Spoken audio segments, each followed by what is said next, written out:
তা আমাদের নবীজি জিজ্ঞাসা করবে, আল্লাহ হিসাব কিতাব কিভাবে নিবেন? তা আল্লাহ বলে, সবারটা যেরকম নিব এরকমই নিব।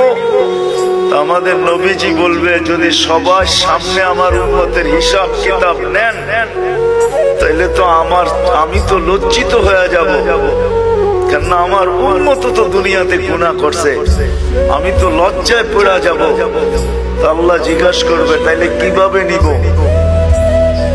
তো নবীজি বলবেন যে আমাকে নিতে দেন, আমি আলাদা ভাবে নেই।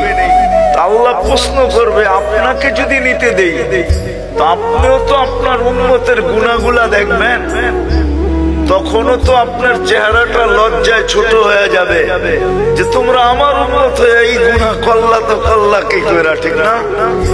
সত্য তো?